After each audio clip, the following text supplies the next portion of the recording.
Today's session. I'm Anthony Ng and I lead the FireEye Pieces organization for APAC. Today I'm joined by Tom Laws, who is our principal engineer from our global pieces team. In this session, we'll take a look at how simplifying detection, protection, and response could be possible with Fire extended detection and response platform. I'll take you through the journey of XDR, how they come about, why FireEye's solution is differentiated, followed by Tom, who will walk you through the demonstration.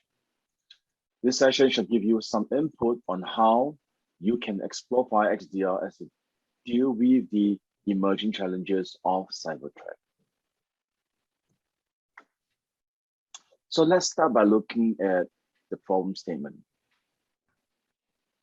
In today's context, if you look at the last couple of months, if not even years, data breaches and hacks is getting more and more and bigger by the day. It creates a situation where organizations are scrambling to look at, are there any ways through technologies and means to mitigate the increasing challenges? So what are these challenges? I think the number one challenge is the sophistication of the threats. Attacks are more complex. It's hard to find signals in the noise. We've seen recent zero-day attacks, supply chain attack, all this, that it's not easy to identify a sophisticated threat actor in your environment should there be a vulnerability in a common use platform solution and so on and so forth. They are also expanding beyond the typical threat vectors that we are aware of. From the current situation of working from home, we see the attack surface being expanded tremendously. And everyone is the target. A couple of years ago, a customer who says, I'm not sure if I'm being breached. The reality is the threats are going down market towards all sorts of enterprises, small, medium enterprises, forcing the mindset of compliance, which is insufficient to deal with today's threat actors' activities. And the important is you need to look at whether, not just if you're going to be breached, is are you aware if you're breached? Only the mindset allow you to prepare your strategy and execution to deal with these changes. Of course, every leadership, in this security role is complaining about the challenges of hiring people. It's not only difficult to hire, attract them, retain them, and a lot of this knowledge are hard to capture into a system where it can pass down to the different generations of analysts that you hire. And it doesn't help that as you put in place more security controls to deal with the emerging threats and different TTPs, that these alerts have been generated increase in volume and the same people just could not handle it. Last but not least is over time, as we put in place this security control, sometimes we build tools, sometimes we do our own customization, and it's becoming hard to manage that. There is a cry for consolidation, looking at a platform that helps you speed up the time to value, helping you to integrate out of the box a lot of the components so that the same resource that you have can focus on the actual work that is important, on the priorities they need to deal with, versus dealing with a lot of the logistic, the setup, the integration, and maintenance of system. In a small medium enterprise or enterprises that doesn't have enough resources, there's a much more focus on looking at a single platform to deliver the capabilities that's broad and deep. But how does that work? We need different capabilities or new capabilities to do that. So what do we need? The first step in achieving this end state is consolidating all the tools. You need to be able to detect advanced non-malware-based attacks, especially for instance, attacks that are occurring in the cloud. And you need to be able to identify threats with high fidelity because you can't respond to what you can't see. This means that you need intelligence context and reaching the information that you see so they can make good decisions. And finally, to manage all of this, you need case management capabilities that integrates all this information, routed within different analysts to improve productivity or segregation of duty.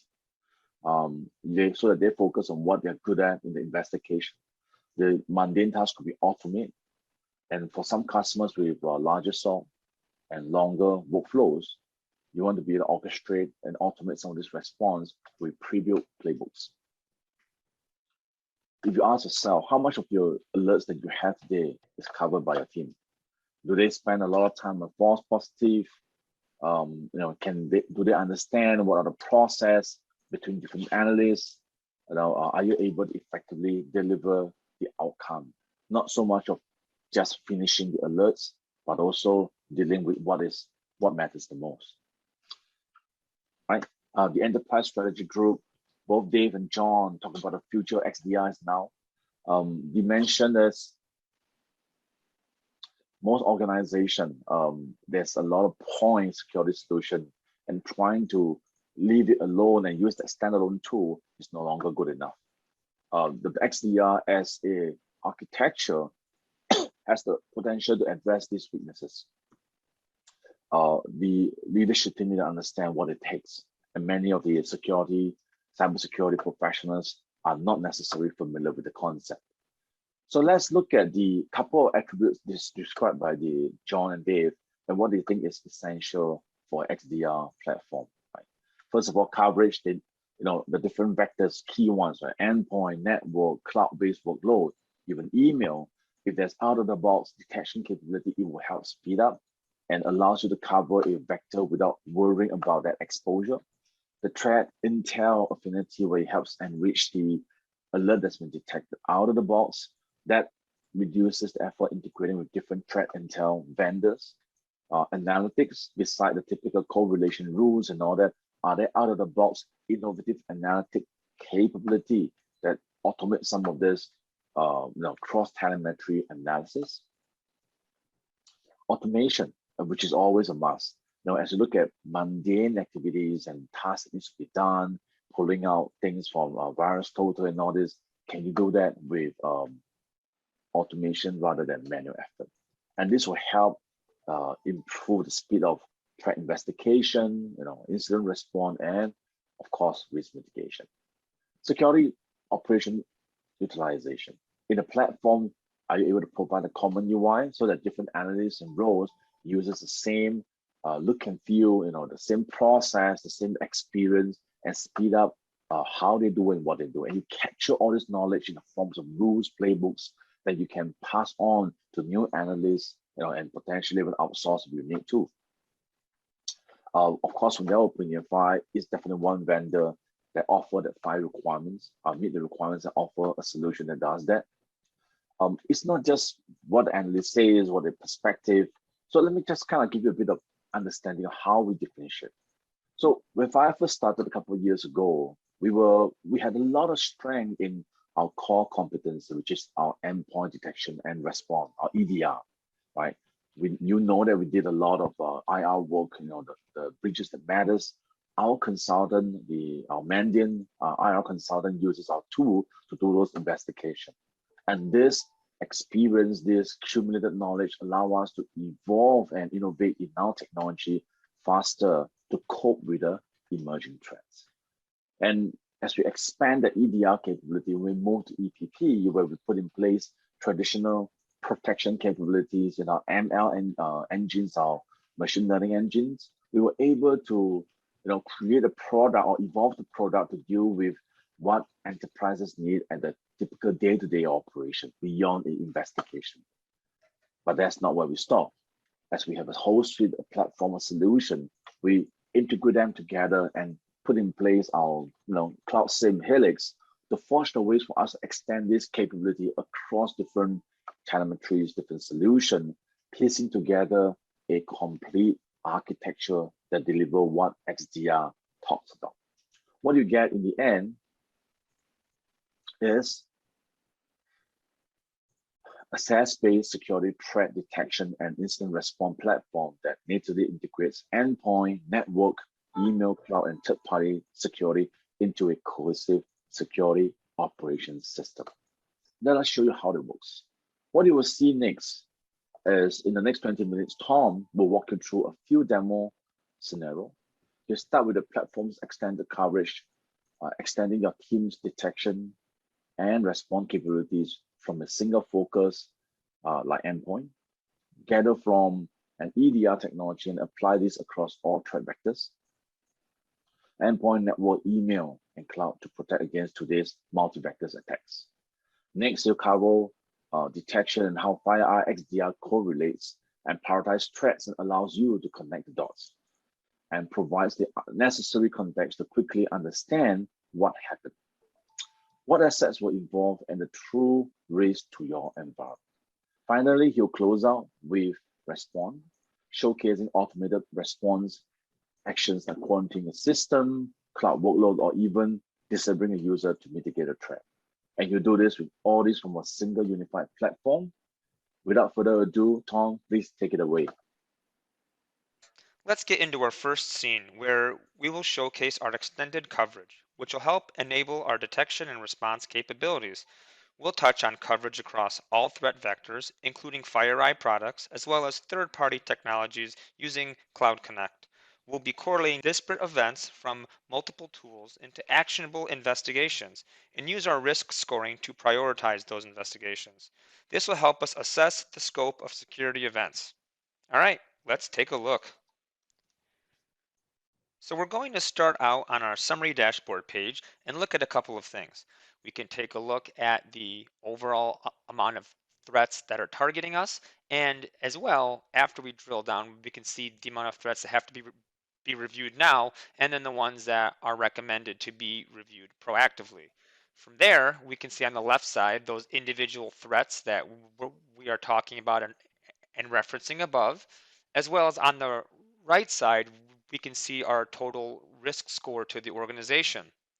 Scrolling down, we have the actors that are targeting us, as well as the indicator names that are tied to those attacks, if there are any. But we are going to want to spend our time and focus on the services section. This is important to the capability of extending our detection coverage and ingesting all this data to take the actionable information on it. So what we'll see is our coverage ranking here is good because we have 4 of 6 ingestion points that are currently turned on in this instance. We can see that we're ingesting endpoint, network, threat intel as well, and cloud. Uh, we're also taking into account the Azure ADFS integration, which provides the additional context into our users as we do our detections. And so what we'll want to do is walk through with our customers what they get in the Cloud Connect portal, which allows them to connect other third-party tools into Helix. So what we'll want to do is navigate over to settings and then go to Cloud Connect. After navigating into Cloud Connect, we can show our customers the amount of native integrations that are currently available inside of the platform.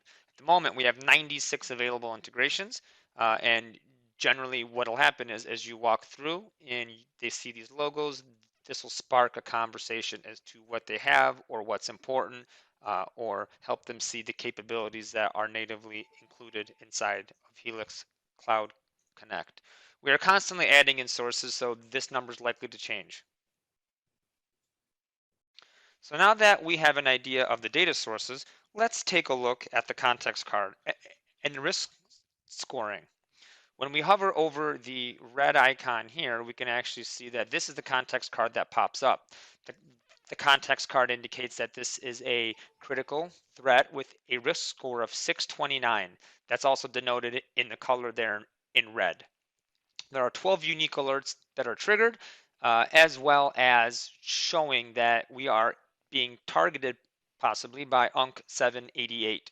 We also have a critical observation with a 70 M score or higher, which gives us some confidence that this attack does contain some evil.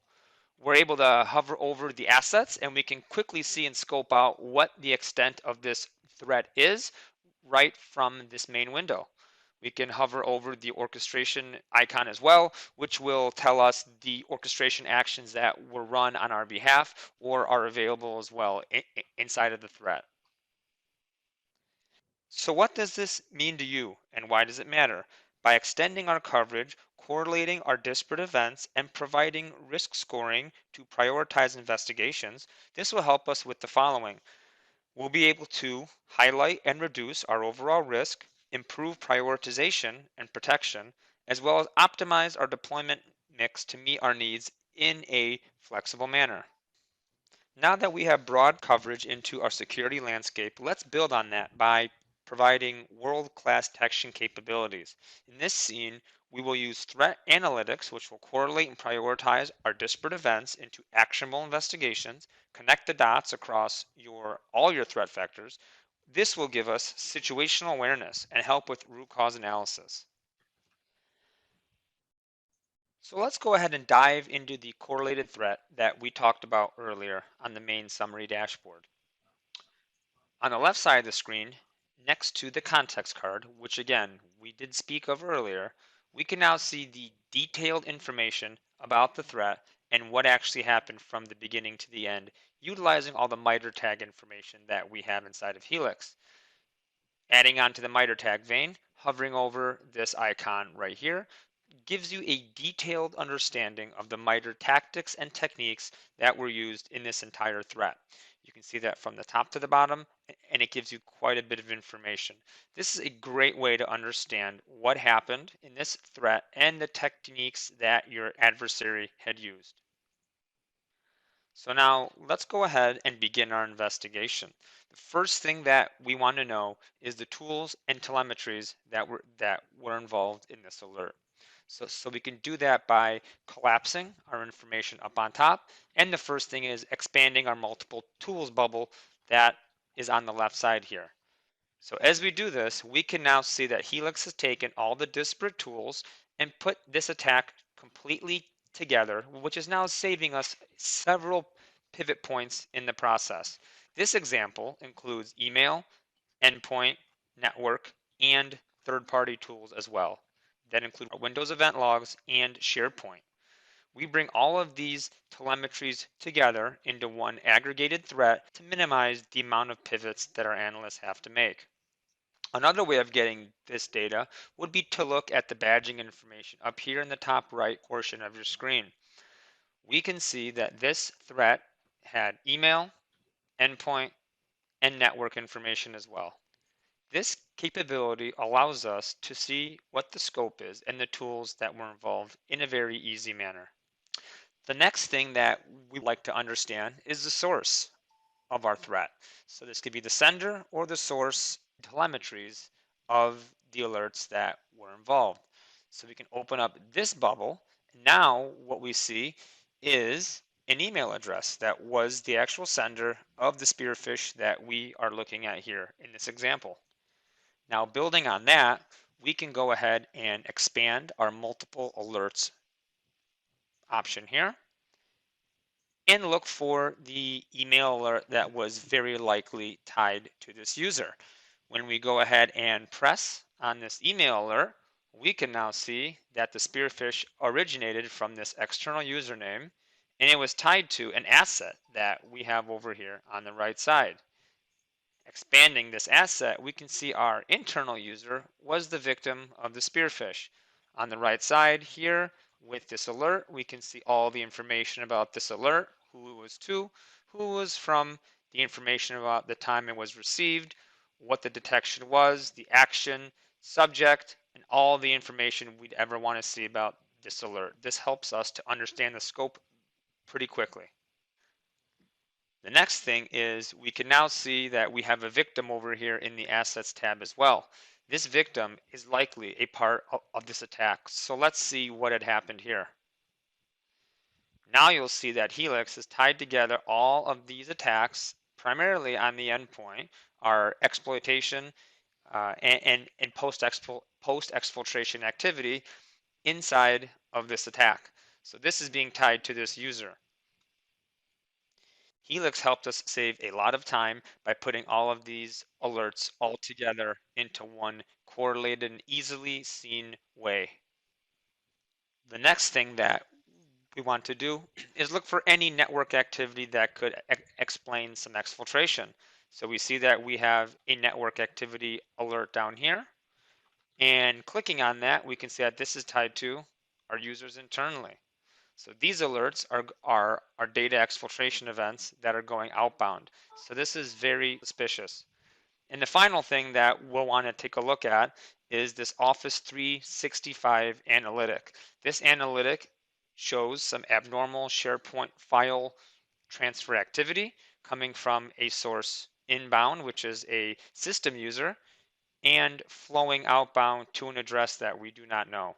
So this is quite dangerous and something that we need to go ahead and respond to.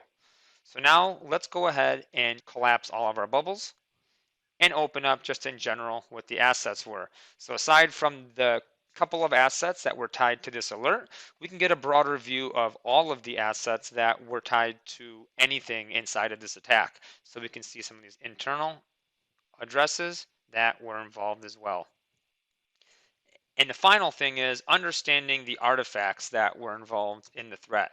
So Helix took all of the information that it had from all these various tools and telemetries and put it all together. So now we can see at a broad level what was involved artifact-wise with this correlated threat. Take note of how much easier it was and simple to walk through this entire investigation in a graphical manner using our threat graph inside of Helix. Another key capability that we have as we continue to investigate in this threat is the Intel tab. This Intel tab will provide us with any information that we have about this particular attack and any indicators that are attributed to the attack.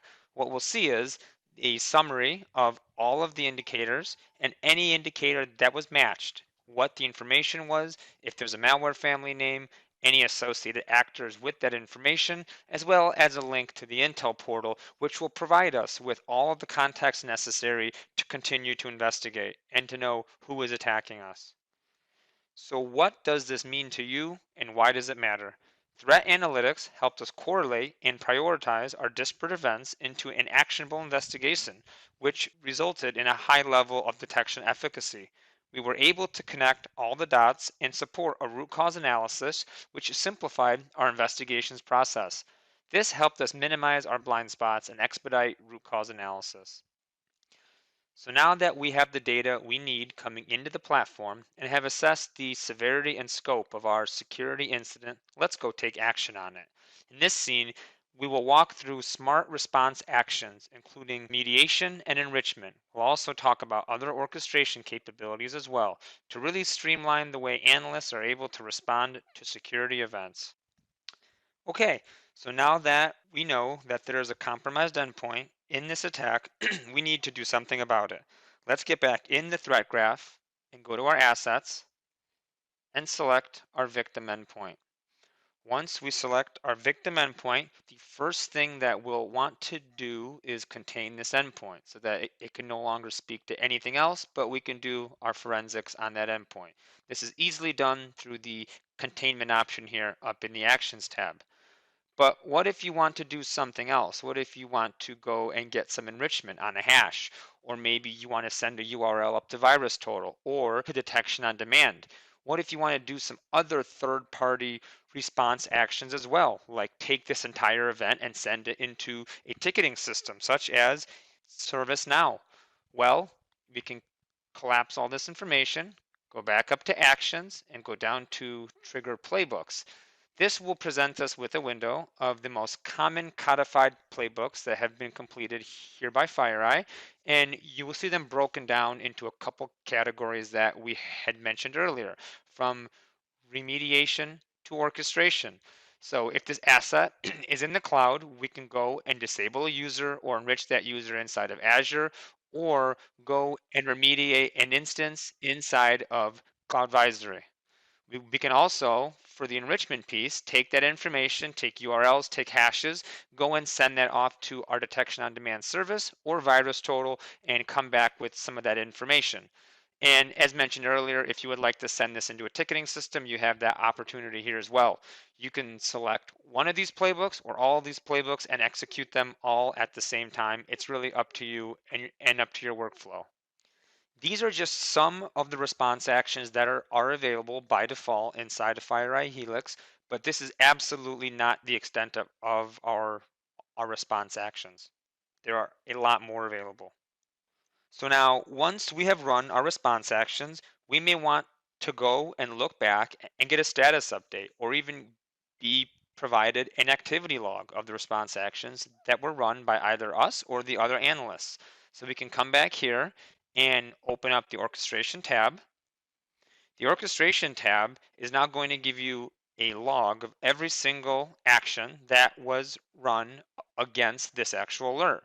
When you click on any of these actions, you will be given all of the detail of that response action here. So you'll see the status, what the playbook type was, a description, and summary as well. But what you can also do is you can actually see what the flow was of this entire action. So if you click anywhere along this route, you will have the input and the output of the playbook action, and it'll help you troubleshoot should you have any issues along the way as you complete your response actions. So once again, this provides us end-to-end visibility of our response actions. So again, what does this all mean to you and why does it matter? Using the response capabilities of Helix, we reduce our time to respond and move from attack detection to future threat prevention. We also are removing all the pivot points so that the analyst can go from a detection to response in one simple and easy location. Now, let's go one step further. Let's say that we have a customer who really knows what they're after and wants to perform some deep dive hunting exercises across all of their data in Helix. In this advanced use case, we will demonstrate how to use Helix to hunt and then take that hunt and turn it into a rule to operationalize that detection in the future. Let's take a look. Let's suppose we have a security incident involving RDP. Our internal teams have requested that we find all instances of RDP traffic that originated from outside of the organization and resulted with an internal communication successfully. We'll want to use the query shown here after coming into the magnifying glass, making sure we're in index search and picking for the last 7 days, which was what they had wanted us to find. We execute our query, and now we have our results. So when we execute this query, we see 106 results. But what about the conversation that was being had? Who was talking to who? We can simply add a group by at the end of our query to show who was involved in this conversation. Now we have the source and the destination and the amount of events that are tied to these conversations. So this is exactly what our team is looking for. But let's say there is something larger to this investigation, and they now want us to go back for 396 days across the archive. So now we can come up here, pick archive search, change our time frame past 396 days, and go ahead and execute our search. When our search is done, we can come and open up the actual search here under the jobs tab. And now we have all the information for the same query over the last 396 days. So what you'll notice is our results went from 106 to 212. We had our initial conversation, but now we have a couple other conversations that have also surfaced. So obviously there was a reason why the internal stakeholders were trying to find this information. There definitely is something larger at play here. Notice how easy it was to go from a 1 week time window to ultimately over a year's worth of data from one single place. Now, let's go back and turn this ad hoc hunt into a rule. So we come into here, we pick our archive search, change our query back to just the original one, execute it again, and then go back to save as up here and do rule. So now we're taking this ad hoc query and hunt into a rule. We can call it inbound RDP policy violation and then give it a description as well. Once we give it a description, we can just go ahead and do create rule. And once we create that rule, it will give us an alert every single time this policy violation happens live in real time. It really is just that easy. So again, what does this mean to you and why does it matter? The hunting capabilities of Helix enabled us to do some advanced forensics, reduce complexity, and operationalize an ad hoc threat hunt. This was just one example, but think of the countless many that come up on a daily basis for the average analyst. Helix can really make their lives that easy. Thanks, Tom. We covered a lot of ground. So let's take a second to ensure we address all the challenges we talked about just now. You say that you were struggling with correlating alerts and prioritizing it from all your different technologies. Tom showed it to you that how this can be done in the second scene.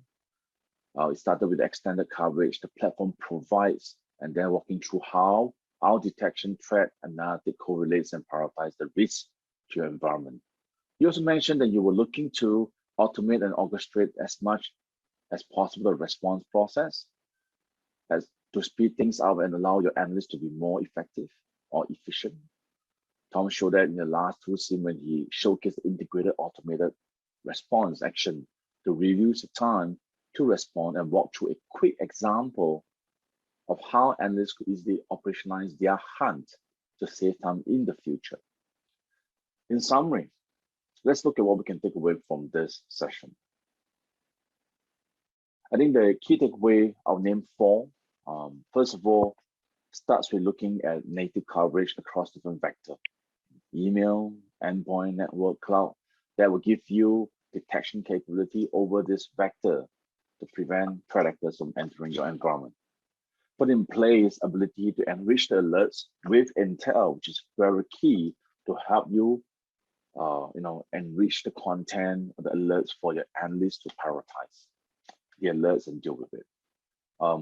Accurate cross-domain analytics so that you can see a attack across the kill chain. You know where the attackers coming in, what are the motives, what are the tactics that being used. This helps you in driving a counter strategy in remediation effectively. Last but not least is look at ways to automate some of the manual work today, the mundane work, so that the threat investigation, the IR effort, and it's going to be faster. It will help you mitigate the risk that you always are concerned about. With that, I thank you for your time today and see you soon. Thank you.